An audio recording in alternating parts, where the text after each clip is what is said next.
रस्त्याची परिस्थिती खराब झालेली आहे का सांगा?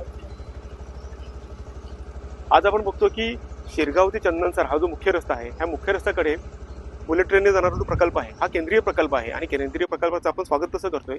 परंतु हे सगळं करत असताना कुठेतरी स्थानिकांना त्याचा त्रास होऊ नये हेही व्यवस्थापनाने किंवा प्रशासनाने बघणं गरजेचं आहे. आपण बघतोय की ह्या प्रकल्पासाठी जे काही आरएमसीचे प्लांट उभारण्यात आलेले आहेत तिथल्या ठेकेदारांनी खरं तर ग्रामस्थांना सोयीसुविधा देणं किंवा त्यांची रस्त्याची डागडुजी करणं हे अपेक्षित होतं. परंतु आपण बघतोय की वर्ष 2 वर्षापासून हे केलं जात नाही.